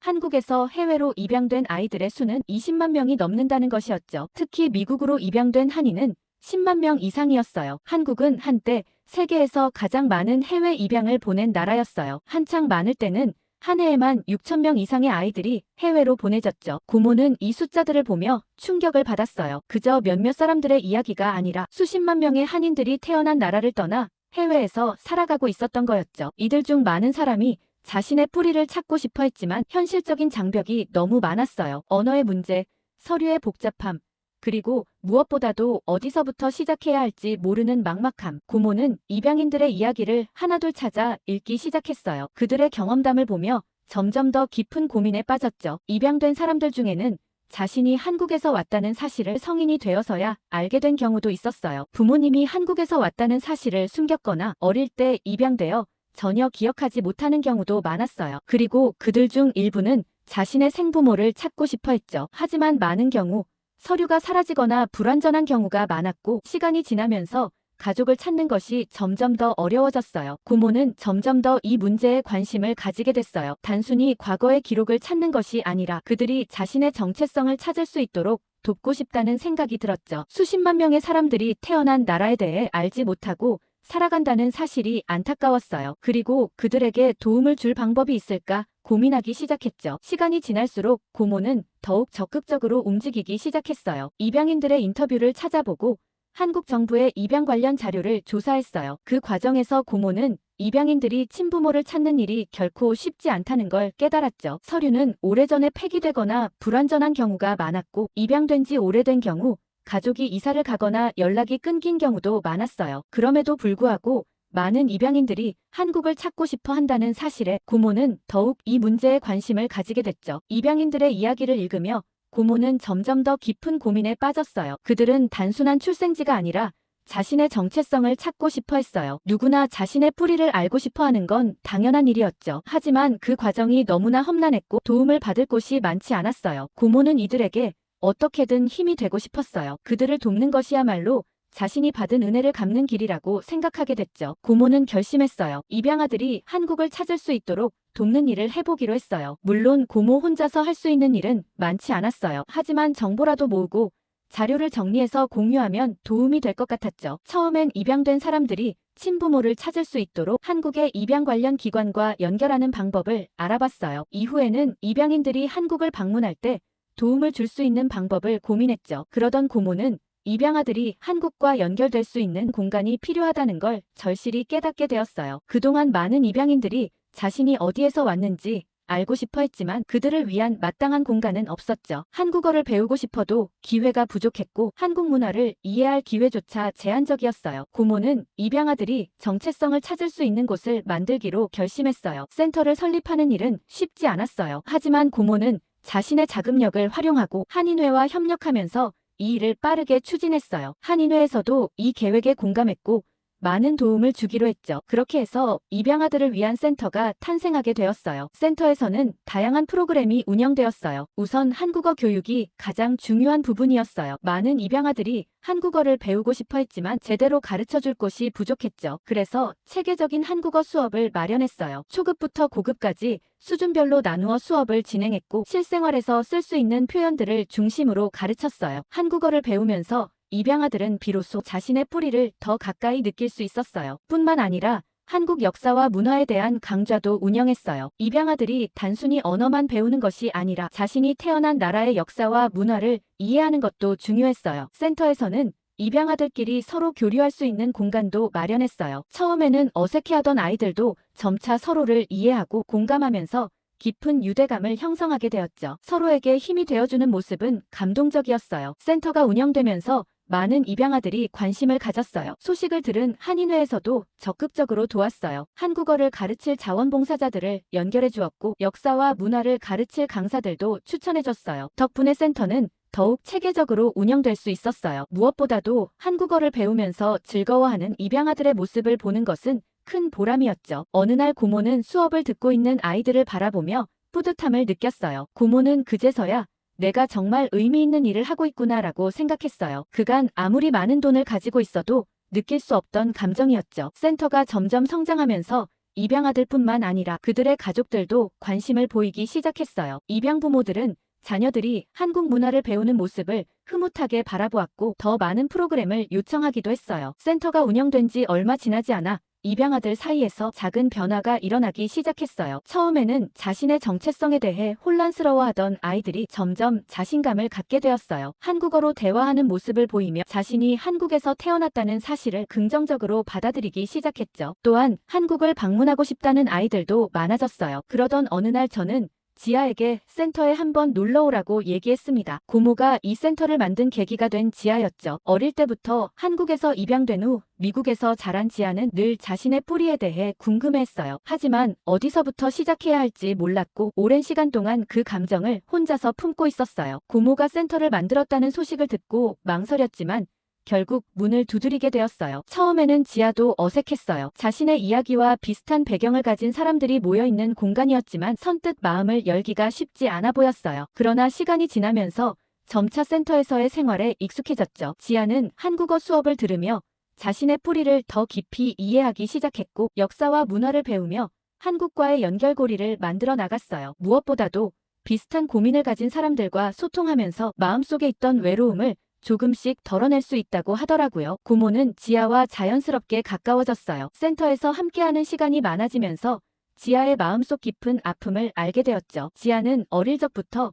자신의 친부모님이 지금 어디에 계실까 궁금했어요. 하지만 찾을 방법이 없었고 어디서부터 시작해야 할지 몰랐어요. 시간이 지나면서 부모님에 대한 기억은 희미해졌지만 가슴속 어딘가에 늘 공허한 느낌이 자리 잡고 있었어요. 고모는 지아의 이야기를 들으며 깊은 고민에 빠졌어요. 이 아이가 부모님을 찾을 수 있도록 도울 방법이 있을까? 단순히 한국어를 배우고 문화를 접하는 것만으로는 부족하다고 느껴졌어요. 지아가 진정으로 자신의 정체성을 찾으려면 부모님과의 연결고리를 찾아주는 것이 가장 중요하다는 생각이 들었죠. 고모는 결심했어요. 반드시 지아의 부모님을 찾아주겠다고 다짐했죠. 고모는 먼저 입양 관련 서류를 확인하기 시작했어요. 지아가 가진 모든 자료를 모으고 한국의 입양기관과 연락을 시도했죠. 시간이 오래 걸릴 수도 있다는 말을 들었지만 포기하지 않기로 했어요. 지아는 처음에는 반신반의했지만 고모가 진심으로 돕고 싶어 한다는 걸 깨닫고 마음을 열기 시작했어요. 점차 자신도 부모님을 찾을 수 있을지도 모른다는 희망을 품게 되었죠. 이번에 지아의 부모님을 찾는 걸 성공하고 나면 고모는 지아뿐만 아니라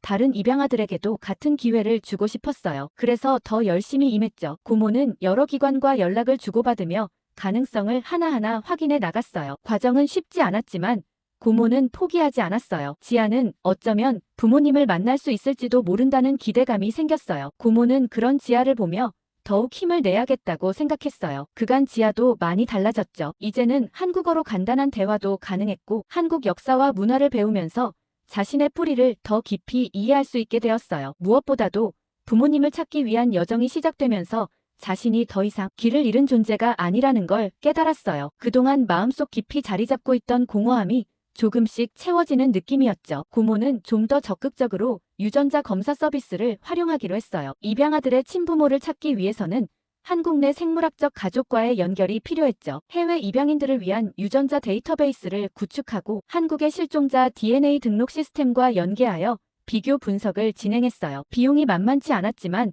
고모는 망설이지 않았죠. 이 아이들에게 가족을 찾아주는 것이 무엇보다 가치 있는 일이라 믿었답니다. 이와 동시에 고모는 입양 기록을 철저히 조사하기 시작했어요. 수십 년 동안 보관된 입양 서류들은 오래되었고 일부는 유실되었지만 남아있는 기록이라도 최대한 활용해야 했죠. 한국아동보호센터와 협력해 과거 입양 기록을 정리하고 생부모가 남긴 흔적을 찾기 시작했어요. 한국 내 수소문 작업도 병행했죠. 한인 네트워크를 통해 입양 전 친부모의 거주 지역을 조사하고 그곳에서 실종 신고가 접수된 적이 있는지도 확인했어요. 하지만 과정은 쉽지 않았어요. 오래된 기록 속에서 부모의 흔적을 찾는 일은 생각보다 복잡했죠. 일부 서류는 정확하지 않았고 기록에 남아있는 정보가 부족한 경우도 많았어요. 게다가 친부모가 다른 지역으로 이주했거나 이름을 바꾼 경우에는 더욱 찾기가 어려웠답니다. 그렇지만 고모는 쉽게 포기하지 않았어요. 모든 가능한 방법을 동원해서라도 지아에게 가족을 찾아주겠다고 다짐했죠. 고모는 한국 내 실종자 찾기 시스템과도 협력했어요. 실종된 가족을 찾는 데이터베이스를 활용해 입양아들의 친부모가 이 시스템에 등록된 적이 있는지 확인했죠. 또한 입양을 보낸 후에도 자녀를 찾고 있는 부모들과 연결될 수 있도록 프로그램을 만들었어요. 몇몇 경우에는 친부모가 입양을 보낸 뒤에도 계속해서 아이를 찾고 있었고 그들을 연결하는 것만으로도 기적 같은 재회가 이루어졌답니다. 이 프로젝트를 진행하는 동안 많은 난관이 있었어요. 정부 기관의 협조가 필요한 경우가 많았고 서류 작업도 복잡했죠. 하지만 고모는 절대 포기하지 않았어요. 입양아들이 자신을 버린 것이 아니라 어쩔 수 없는 상황에서 헤어지게 되었다는 사실을 알고 부모를 찾고 싶어 한다는 점을 이해했어요. 그래서 더욱 이 일에 열정을 쏟을 수밖에 없었죠. 몇 달간의 끈질긴 노력 끝에 마침내 지아와 연결될 가능성이 높은 친부모의 흔적을 발견했어요. 한국에서 오래전 실종 신고가 접수된 한 사례와 지아의 입양 기록이 일치하는 부분이 있었죠. 이를 바탕으로 보다 정밀한 조사를 진행했고 드디어 결정적인 단서를 찾을 수 있었어요. 친부모는 여전히 한국에 살고 있었답니다. 당시 어려운 형편 때문에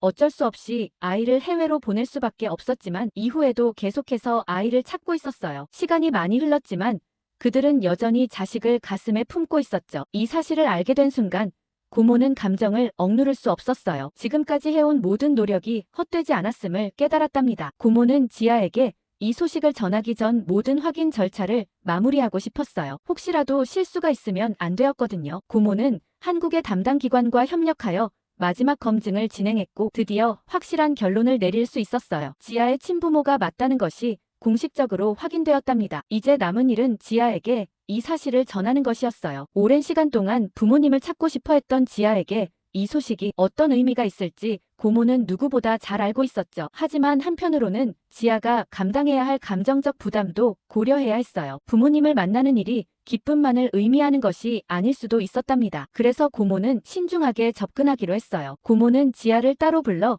그동안 진행한 과정과 결과를 조심스럽게 설명했어요. 지아는 처음에는 믿을 수 없다는 표정을 지었지만 점차 사실을 받아들이면서 눈가가 촉촉해졌죠. 너무 오랫동안 원했던 일이었고 그토록 간절하게 바랐던 순간이 다가왔어요. 지아는 부모님을 만날 준비가 되었다고 말했답니다. 고모는 지아의 반응을 보며 다시 한번 확신했어요. 자신이 한 일이 헛되지 않았음을 느꼈죠. 이제 마지막 단계가 남았어요. 지아가 부모님을 직접 만나도록 도와주는 일이었어요. 그날을 위해 고모는 더욱 신중하게 준비하기로 했답니다. 준비를 마치고 저와 지아 그리고 지아 부모님과 고모는 비행기에 올랐어요. 기내에서 지아는 창밖을 바라보며 수많은 생각이 스쳐 지나가는 듯 했죠. 어릴 때부터 상상만 했던 한국이라는 나라, 자신이 태어난 곳, 그리고 부모님이 살고 있을 그곳이 점점 가까워지고 있었어요. 공항에 도착하자마자 지아는 복잡한 감정에 휩싸였죠. 낯선 공간이었지만 왠지 익숙한 느낌도 들었어요. 마치 오랫동안 기다려온 곳에 도착한 듯한 기분이었답니다. 공항을 빠져나오며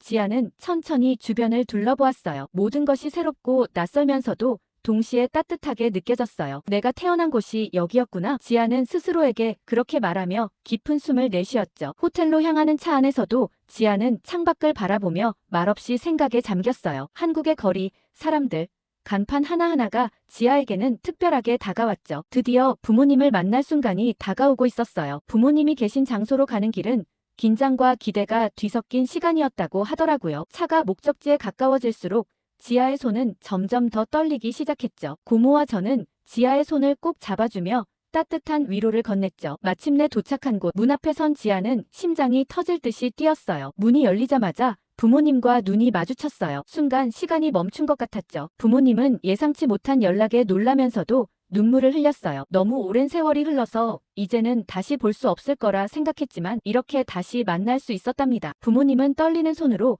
지아의 얼굴을 어루만졌어요. 지아도 감정이 북받쳐 아무 말도 할 수 없었죠. 너무 많은 감정이 한꺼번에 밀려와서 눈물이 먼저 쏟아졌어요. 부모님은 아이를 떠나보내야 했던 미안함과 후회로 흐느끼며 지아를 꼭 껴안았답니다. 지아의 부모님이 그녀를 입양 보낼 수밖에 없었던 사연은 너무도 가슴 아픈 이야기였어요. 어린 시절부터 서로를 아끼며 살아왔던 두 사람은 그리 넉넉하지는 않았지만 사랑으로 가정을 지키며 살고 있었어요. 그러나 운명은 그들에게 가혹했죠. 지아가 태어나기 직전 아버지는 갑작스러운 사고로 큰 부상을 입었어요. 일하던 공장에서 발생한 사고였고 제대로 된 보상도 받지 못한 채 병원 신세를 져야 했어요. 어머니는 남편의 병원비를 감당하기 위해 하루에도 몇 군데씩 일터를 전전했지만 점점 벼랑 끝으로 몰리고 있었어요. 그런 상황에서도 두 사람은 지아를 품에 안았어요. 작고 여린 생명을 지키겠다는 일념으로 버텼지만 현실은 너무나 가혹했죠. 지아가 태어난 지 몇 개월 지나지 않아 어머니의 건강도 급격히 악화되었어요. 제대로 된 영양을 챙길 여유도 없이 과로에 시달리다 보니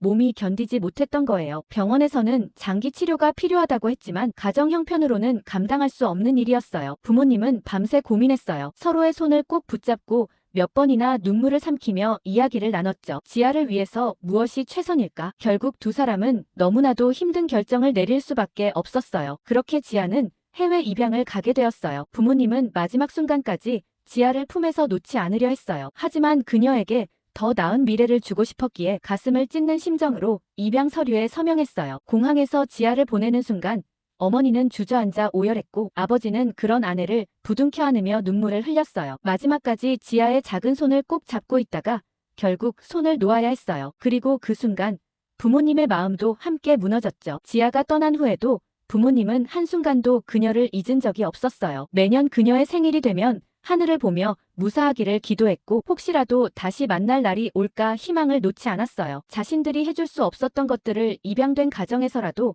누릴 수 있기를 바라며 오랜 세월을 가슴에 묻고 살아왔어요. 그리고 마침내 이렇게 다시 만날 수 있게 된 것이었어요. 지아는 부모님의 얘기를 듣고 처음에는 얼어붙은 듯이 가만히 있었지만 이내 부모님의 품에 안기며 눈물을 쏟아냈어요. 이제라도 만나게 돼서 정말 다행이에요. 지아는 그렇게 속삭이듯 말했답니다. 부모님도 연신 고개를 끄덕이며 감사함과 안도감으로 가슴을 쓸어내렸어요. 지아의 친부모님은 미국 부모님에게도 감사의 인사를 연신하셨습니다. 고모와 저도 이 장면을 감격스럽게 바라보았죠. 고모는 오랜 시간 동안 간절하게 원했던 순간이 눈앞에서 펼쳐지는 걸 보며 깊은 안도감을 느꼈어요. 자신이 한 일이 결코 헛되지 않았음을 깨닫는 순간이었답니다. 이제야 내가 받은 은혜를 진짜로 갚은 것 같아. 고모는 그렇게 생각하며 조용히 눈물을 닦았어요. 부모님과 지아는 서로를 놓지 못한 채 계속해서 손을 잡고 있었죠. 부모님은 그동안 어떻게 지냈는지 어떤 삶을 살아왔는지 궁금해하며 지아의 얼굴을 가만히 바라보았어요. 지아도 부모님의 모습을 하나하나 기억하려는 듯 애써 눈물을 참으며 바라보았답니다. 그렇게 오랜 이별이 끝나고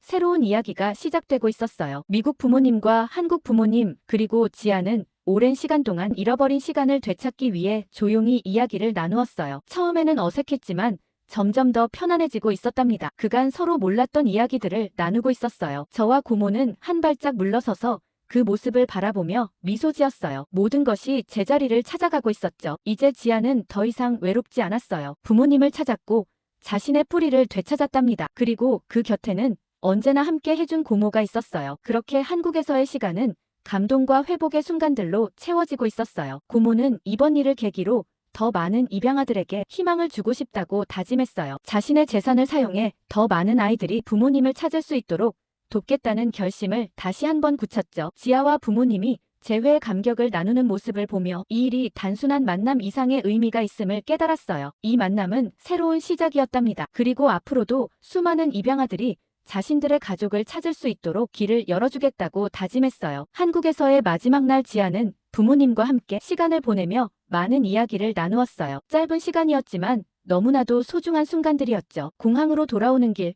지아는 더 이상 두렵지 않았어요. 이제는 자신이 어디에서 왔는지 알고 있었고 돌아갈 곳이 있다는 사실이 지아를 더욱 단단하게 만들어주었답니다. 부모님과 다시 만날 날을 기약하며 지아는 비행기에 올랐어요. 창밖으로 한국의 풍경이 서서히 멀어지는 걸 보며 지아는 조용히 미소 지었죠. 모든 것이 달라졌어요. 그리고 앞으로도 더 많은 기적이 만들어질 거라는 걸 알 수 있었답니다. 이 사람 도대체 중국인이야, 한국인이야? 정체가 뭐야? 딱 보면 몰라요? 난 한눈에 알겠는데 여기 스웨덴의 광장에서 동양인 한 명을 둘러싸고 소란이 일어나고 있습니다. 잔뜩 분노한 사장님들 얼굴도 보이는데요. 스웨덴에서 일어난 오늘의 사연을 바로 읽어드릴게요. 안녕하세요. 저는 스웨덴 스톡홀름에서 옷가게를 하고 있는 나디아라고 합니다. 제 옷가게는 저희 피와 땀이 서려 있는 가게인데 저희 가게는 중국인 때문에 정말 쫄딱 망할 뻔했다가 겨우 살아났어요. 저의 어렸을 적 꿈은 디자이너였지만 저희 집은 정말 찢어지게 가난했어요. 아시다시피 디자인이라는 게 원래 부잣집 자녀들이 하는 직업인 만큼 돈이 많이 들잖아요. 그런데 가난한 저희 집엔 디자이너는 언감생심이었죠. 그런데 다들 스웨덴 하면 복지국가 로 유명한데 웬 빈곤이라고 생각하시겠지만 스웨덴은 1990년대부터 소득 불평등이 심해졌고 그로 인해 사회에서 주는 복지 비용이 점점 줄어들기 시작했어요. 물가는 오르는데 복지 비용은 제자리거나 줄어들어 여기서도 인플레이션이 영향을 미친 거죠. 특히 이민자들을 많이 받아주기 시작하면서 사회 전체적으로 드는 비용이 많아진 데다 일자리를 구하기가 어려워 빈민층이 점점 늘기 시작했습니다. 기아 코로나를 겪은 이후에는 빈민층의 수준이 동유럽과 비슷할 지경이 되었습니다. 물론 다른 나라에 비해 복지가 잘 되어 있긴 하겠지만 막상 제 생각엔 복지국가 스웨덴은 다 옛날 말이죠. 아무튼 저도 어린 시절부터 넉넉하게 보내지 못했기 때문에 어느 정도 나이가 들자마자 일자리를 구하는 게 먼저였고 성인이 되자마자 바로 일을 시작했어요. 그 시절 하루 종일 식당에서 서빙하고 설거지를 하면서도 디자이너에 대한 꿈을 잃지 않았어요. 식당에서 6시쯤 퇴근해 그때부터 밤까지 혼자 디자인을 하기도 하고 옷을 만들기도 했죠. 언젠가 돈을 모아 저만의 가게를 차릴 거라는 상상을 하면 그닥 힘들지 않더라고요. 지금이라면 절대 그렇게 못했을 텐데 그땐 열정이 있어서 가능했던 것 같아요. 그렇게 저는 20살부터 딱 10년간 밤낮 없이 일만 했고 그렇게 모은 돈으로 작은 가게를 얻을 수 있었습니다. 제가 가게를 얻은 세르엘 광장은 스톡홀름에서 만남의 광장으로 불리는 곳일 만큼 정말 유동인구가 많은 곳이었어요. 물론 저희 가게는 골목의 살짝 안쪽이긴 했지만 그런 번화가의 가게를 차릴 수 있다는 게 꿈만 같았습니다. 저희 옷가게의 모든 옷은 제가 직접 만드는 핸드메이드 제품이라 옷 하나하나에 애착이 정말 많이 갔어요. 긴 세월 밤마다 바로 이날만을 꿈꾸며 만들어왔던 옷들이죠. 제가 이렇게 애써 만든 옷들을 다른 사람들도 좋아해줄까 걱정이었지만 생각보다 관광객을 대상으로 장사가 잘 되었습니다. 아무래도 관광객들은 그 나라에만 있는 제품을 원하는 사람들이 많은데 특별한 제 옷이 기념품으로 선물하기 좋았는지 장사가 잘 되더라고요. 특히 단체 관광객들이 왔다 가면 제품이 쑥 빠져서 다음날 장사를 위해 밤새 일하는 날도 많았지만 제 일을 해서 그런가 힘든 줄 모르겠더라고요. 바쁜 것도 다 고마운 일이라 생각하며 잠도 많이 못 자고 일뿐인 생활이었지만 이런 생활에도 늘 감사하며 일했습니다. 저희 가게에 찾아주시는 손님들은 옷을 사든 사지 않든 한 분 한 분 다 고마웠죠. 그러던 어느 날 평소처럼 영업을 하고 있는데 갑자기 피팅룸을 이용하시는 고객님께서 경악하며 저를 부르셨어요. 가게를 운영하면서 한 번도 일했던 적이 없어서 당황하며 달려갔죠. 저는 피팅룸을 보자마자 놀라 자빠질 뻔했습니다. 먹다 남은 테이크아웃 음료가 떡하니 가운데 놓여져 있고 바닥 여기저기에는 쓰레기가 버려져 있었어요. 도대체 왜 저희 가게 피팅룸이 이 지경인지 저도 의아했습니다. 손님께 급히 죄송하다고 사과하고 얼른 피팅룸을 치워드렸어요. 그리고 얼마 지나지 않아 또 다른 손님께서 옷걸이에 걸려있는 옷을 보고 제게 컴플레인을 거셨습니다. 걸려있는 옷이 왜 이렇게 더럽냐는 불만이었죠. 그럴 리가 없다고 생각했는데 왜냐면 걸려있는 옷들은 제가 늘 스팀으로 구김을 펴놓고 제작 직후 깨끗하게 한번 세탁까지 해서 걸어두는 옷들이었어요. 그런 옷이 더럽다니 말이 안 됐죠. 그런데 손님이 내놓은 옷을 자세히 살펴봤더니 옷에서 정말 끔찍한 냄새가 났습니다. 너무 죄송하고 창피한 마음에 얼마나 사과를 많이 드렸는지 모르겠어요. 그날은 그 즉시 문을 닫고 모든 옷들을 다시 살펴봤죠. 며칠 사이에 이런 일들이 한두 번이 아니었던지라 저는 뭔가 조치를 취해야겠다고 생각했습니다. 지금 가게에는 방법 용도로 계산대와 출입구를 가리키는 CCTV만 있었는데 매장 내부를 촬영하는 CCTV를 추가로 구입했습니다. 그리고 문제가 생길 때마다 저는 영상을 다시 돌려보곤 했습니다. 그리고 도대체 제 가게에 왜 이런 일들이 생겼나 돌려보고서는 범인을 찾았습니다. 범인은 바로 중국인 관광객들이었어요. 손에 테이크아웃 음료를 들고 들어와 옷을 갈아입다가 음료 없이 맨손으로 나오는 경우가 허다했는데 옷을 갈아입어 보면서 가지고 있던 쓰레기도 그냥 버리고 나왔을 거라 추측했어요. 늘 그 손님들이 피팅룸을 쓰고 나면 컴플레인이 들어와 제가 치웠거든요. 그리고 손님들이 더럽다고 지적했던 옷들은 중국인들이 입어보고 다시 그대로 걸어놓은 옷들이었어요. 중국인들이 위생관념이 떨어진다고 하던데 아마 그 때문인지 옷에서 악취가 났구나 싶더라고요. 그 이후부터 중국 손님들만 들어오면 신경이 곤두섰습니다. 중국 손님이 피팅룸에서 나오자마자 습관처럼 피팅룸을 쫓아가 정리했고 입어만 보고 사지 않은 옷들은 바로 회수해 매장 뒤쪽 옷걸이에 따로 걸어뒀어요. 그러니 다른 손님들을 응대하다가도 온 신경이 중국인 관광객 쪽으로 가 있으니 점점 정신이 피폐해졌습니다. 그런데도 어쨌든 손님이니 참고 참다가 제가 정말 폭발했던 사건이 하나 있습니다. 그날은 영업 중 갑자기 중국인 여성 2명이 매장 계산대로 들어와 다짜고짜 환불을 해달라고 했어요. 그분들은 3일 전 옷을 구입해 가셨던 손님이었는데 물론 7일 이내에 영수증과 함께 깨끗한 상태로 온다면 얼마든지 환불이 가능하죠. 그런데 그 옷은 이미 채취가 잔뜩 난 데다 옷 여기저기 생활 구김이 보여서 도저히 환불을 해줄 수 없는 상태였어요. 최소한 하루 넘게 착용한 것 같은 옷이었죠. 그럼에도 고래고래 소리를 지르고 돈 내놓으라며 난리를 치더라고요. 그래도 원칙은 원칙이라 정말 죄송하다고 하며 옷을 입지 않고 그대로 가져오셨으면 환불해 드릴 텐데 제가 재판매를 할 수 없을 정도로 입고 다니신 것 같아서 불가능하다고 말했습니다. 저희가 환불을 해드리는 원칙은 깨끗한 원상태의 옷이거나 제품 자체의 분량에 의해서만 가능하다고 했습니다. 두 사람은 아무리 소리쳐도 제가 완강하게 거절하자 씩씩거리고는 돌아갔어요. 그나마 여기서 끝나서 다행이라며 안도했죠. 그러나 그 다음날 아침 가게 문을 열자마자 다시 그 두 사람이 찾아왔습니다. 그러고는 자세히 보니 옷이 이미 불량이었다며 옷을 보여주는데 저는 경악했어요. 한쪽 실밥을 손으로 다 뜯어놓은 채로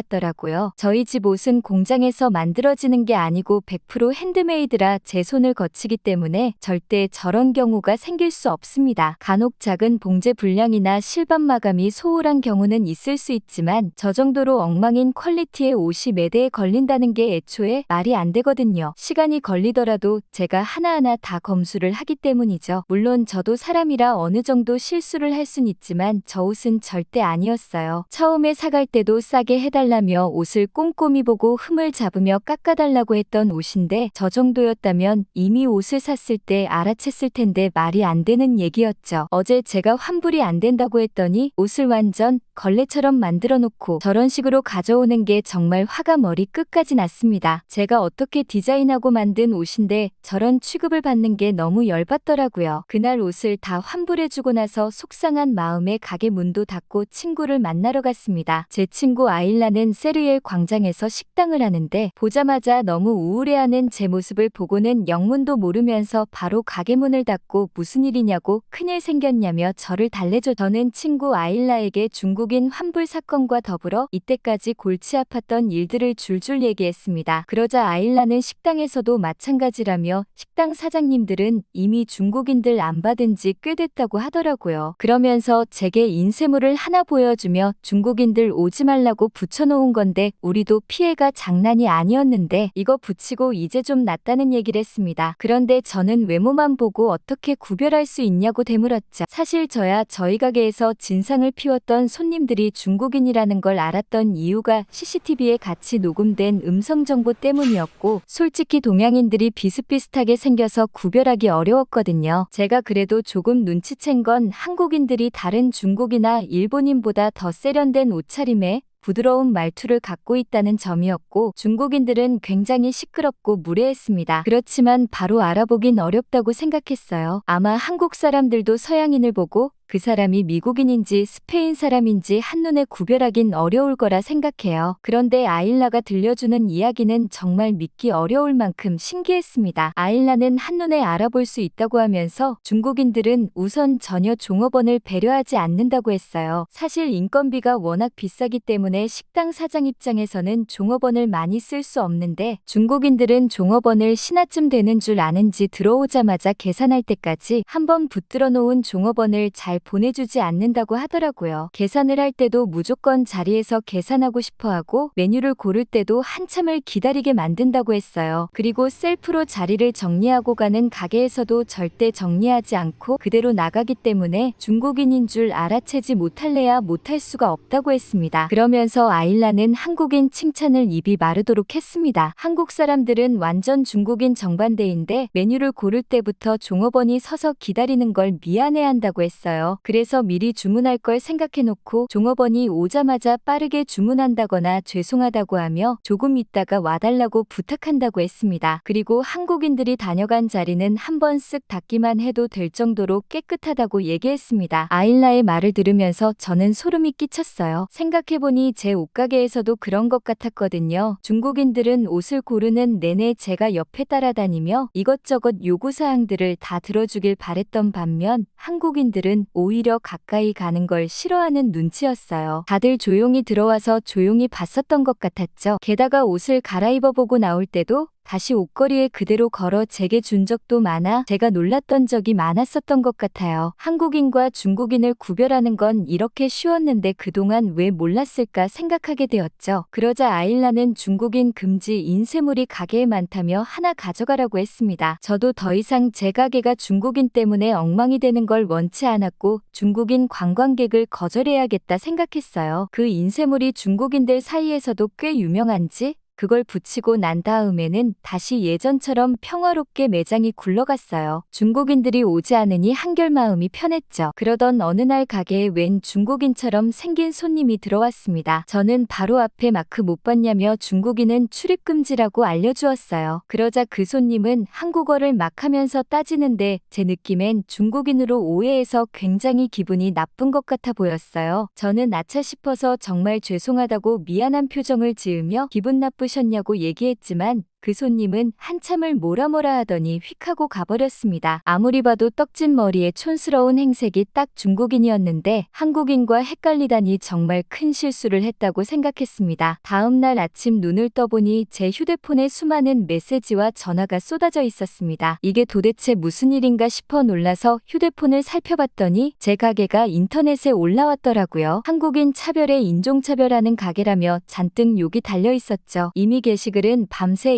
일파만파 퍼져 한국인을 좋아하는 스웨덴 사람들까지 댓글로 모두 불매운동을 해야 한다며 가게를 망하게 만들어야겠다고 성화였습니다. 저는 깜짝 놀라 아일라에게 전화해서 이게 도대체 무슨 일이냐고 물어봤죠. 아일라는 도리어 제게 무슨 일이 있었던 거냐고 물었고 저는 어제 있었던 일을 얘기해줬어요. 아일라는 CCTV를 한번 보자며 같이 화면을 봤고 아일라도 참 이상하다고 생각했습니다. 아일라 눈에도 그 사람은 명백히 중국인처럼 보였다는 거죠. 그런데 어쨌든 일은 벌어졌고 제 가게는 절대 가면 안 되는 한국인을 차별하는 곳이라며 온갖 욕을 먹고 있었습니다. 그리고 딱 그날부터 귀신같이 손님이 끊겼습니다. 관광객을 대상으로 장사하는 곳에서 한국인을 차별한다는 소문이 나는 건 정말 있을 수 없는 일이었고 가이드들 사이에서도 소문이 파다해 한국뿐 아니라 다른 나라 손님들도 찾지 않았죠. 심지어 한국을 좋아하는 스웨덴 사람들까지 저희 가게를 외면해버렸습니다. 이러다 정말 가게 문 닫는 거 아닌가 싶은 날들이 이어졌고 결국엔 폐업까지 고려하게 되었습니다. 그러자 아일라가 어떻게 세운 가게인데 이대로 정리할 수는 없다고 역으로 한국인 아르바이트생을 한번 고용해보면 어떻겠냐고 했어요. 어쨌든 한국인 차별 때문에 나쁜 소문이 났던 거니 한국인 아르바이트생과 함께 일하고 있고 절대 한국인을 차별하는 가게가 아니라는 걸 보여주자고 했습니다. 저는 당장 폐업을 하느니 아일라의 말대로 한번 해보는 것도 나쁘지는 않을 것 같다고 생각했지만 제 가게에 어느 한국인이 와주겠냐고 했어요. 아일라는 식당 아르바이트생 친구 중에 두어 번 놀러와서 친하게 지내는 한국 학생이 있는데 워낙 마음씨가 착한 애라 사정을 알면 도와줄지도 모른다고 했습니다. 저는 아일라에게 정말 잘 부탁한다고 얘기했고 어차피 가게 접을 판인데 마지막이라 생각하고 급여는 많이 줄 수 있다고 원하는 만큼 최대한 맞춰주겠다고 했습니다. 아일라가 소개해준 학생은 스웨덴에서 서비스 경영을 전공하는 예나라는 학생으로 마침 방학 기간이라 방학 동안 아르바이트를 할 수 있다고 했습니다. 예나가 가게에 처음 왔을 때 싹싹하고 밝은 미소에 마음이 푸근해졌습니다. 저는 정말 고맙다고 하며 한국인 차별 사건 때 그 사람은 정말 중국인 같았다고 절대 일부러 한국인을 차별했던 게 아니라며 그때 CCTV 화면을 보여줬습니다. 예나는 화면을 보면서 얼굴을 잔뜩 찌푸렸어요. 그러더니 이 사람은 절대 한국인이 아니라고 했습니다. 한국인일 수가 없다고 사실 옷차림이나 행색부터 중국인 같았고 한국어를 어디서 배웠는지 한국어를 하는 게 맞긴 하지만 발음이나 억양이 완전 틀렸다고 했습니다. 사실 한국인을 차별하는 가게라고 하길래 소문만 듣고 꺼림칙했지만 아일라 사장님이 절대 그런 애가 아니라며 한 번만 도와달라고 간곡히 사정하시길래 차마 정 때문에 거절하지 못해서 오게 됐는데 화가 난다고 하더라고요. 한국인 흉내를 내는 것도 모자라 생업이 달린 가게까지 망하게 하다니 꼭 도와드려야겠다고 주먹을 불끈 쥐더라고요. 그리고 이어지는 예나의 제안에 저는 깜짝 놀랐어요. 자기는 어차피 방학 기간만 일하기도 하고 옷가게는 처음이라 많은 돈을 받을 수 없다고 했어요. 그냥 평균 월급에 맞춰서 주면 되는데 만약 자기로 인해 매출이 많이 일어나는 것 같다면 인센티브를 챙겨주시라고 하는데 정말 믿기지 않았습니다. 사실 저는 2배까지도 줄 생각이었는데 겸손하면서도 실속을 챙기는 모습이 똑 부러졌죠. 그러면서 예나는 SNS 때문에 가게가 이렇게 기울었으니 다시 SNS로 일으켜보자며 다시 예전으로 돌아갈 수 있도록 도와드리겠다고 했어요. 그런데 그 전에 고칠 게 너무 많다고 했습니다. 저는 가게를 아무리 둘러봐도 우리 가게의 문제점을 잘 모르겠는데 예나가 지적하고 나서야 문제가 하나둘 보였습니다. 예나는 옷가게는 처음이라고 했지만 서비스 경영을 전공해서 그런가 눈썰미가 보통이 아니었어요. 우선 옷가게에 옷이 너무 많이 걸려 있어서 손님들이 옷을 보기도 불편하고 고급스러운 느낌이 없어 보인다고 주력이나 메인 상품 위주로 걸어놓고 마음에 들어하는 옷이 생기면 안에서 꺼내와서 입어볼 수 있도록 제안하자고 했습니다. 그리고 거울을 좀 더 많이 설치해 손님들이 편하게 거울을 보게 하는 게 좋다고 했어요. 그런 다음 예나가 꺼낸 말에 저는 도저히 이해가 안 가더라고요. 거울이 못생겼다고 하는 거예요. 거울이 못생겼다는 게 도대체 무슨 말이냐고 물어봤더니 관광객들은 사진 찍는 걸 좋아하는데 꼭 옷을 입어보지 않더라도 거울이 보이면 자연스레 거울샷을 찍을 텐데 여기 거울은 조명도 부족하고 비스듬히 놓여있어 다리가 짧아 보인다고 했어요. 예나 말을 듣고 보니 과연 그럴듯하더라고요. 저는 즉시 예나의 조언대로 가게 매장 내부를 최대한 예나의 의견대로 바꿨습니다. 그리고 예나는 옷을 만드는 장면을 좀 찍고 싶다며 제가 디자인하고 옷을 만드는 장면을 영상으로 찍더니 그런 모습을 편집해서 SNS에 올렸어요. 저도 SNS를 하고 있었지만 사진 한두 장이 전부였고 별 반응도 없었죠. 그런데 예나가 찍은 영상은 댓글이며 좋아요가 막 달리면서 반응이 정말 좋더라고요. 그리고 예나는 옷을 만드는 과정을 시리즈물로 촬영해서 올렸는데 사람들이 다음 편이 궁금하다거나 완성된 옷이 궁금하다는 댓글이 정말 많았습니다. 그렇게 열심히 가게 홍보에 박차를 가하고 있는데 예나가 갑자기 불쑥 제게 질문을 하나 했어요. 물어봤어요. 혹시 잘 안 팔리는 옷이나 약간 불량이 있는데 팔 수는 없고 버리긴 아까웠던 제품들이 있냐고 얘기했죠. 그러더니 그런 제품을 초반에 서비스로 주는 거 어떻겠냐고 했어요. 어차피 판매를 할 수도 없는데 재고로 쌓아놓기보단 초반에 찾아주시는 분들에게 서비스로 제공하면 홍보 효과가 더 좋을 것 같다고 말이죠. 하긴 재고로 창고 자리를 차지하게 두는 것보단 그 편이 더 나을지도 모르겠다는 생각에 예나가 하자는 대로 서비스 상품도 가게 한켠에 준비해뒀습니다. SNS에 홍보를 시작하고 얼마 되지 않아 예나가 올린 영상 덕분인지 사람들이 하나둘 가게에 찾아오기 시작했고 예나는 찾아온 손님들의 성향에 맞춰 응대도 곧잘했어요. 적극적인 손님들에겐 어울리는 옷들을 제안하고 같이 사이즈도 고민하며 옆에 따라다니면서도 소극적인 손님들은 편하게 옷을 둘러볼 수 있도록 방해하지 않고 조용히 필요할 때만 다가갔죠. 그리고 예나의 아이디어로 준비한 서비스도 꽤 인기가 좋았어요. 다들 예상치 못한 선물을 받은 기분이라며 여기저기 소문을 내주셨죠. SNS 홍보와 손님들의 입소문 그리고 한국인을 차별하는 가게인 줄 알았는데 친절한 한국인이 아르바이트를 하고 있다는 얘기에 하나둘 손님들의 발길이 이어졌습니다. 사실 제가 잘한 건 없고 전부 예나 덕분이었. 예나는 장사도 곧잘해서 손님이 하나를 고르면 어울리는 상품 두세 개를 같이 추천해서 구매로 이어질 수 있게 한 덕분에 매출이 쑥 올랐어요. 예나가 온 지 3달 만에 예전 매출을 뛰어넘는 날도 생기기 시작했습니다. 그렇게 망하기 일보 직전이었던 제 가게는 다시 살아났고 예나의 방학도 끝나가고 있었어요. 그러던 어느 날 광장에 경찰차 소리가 들리며 시끌시끌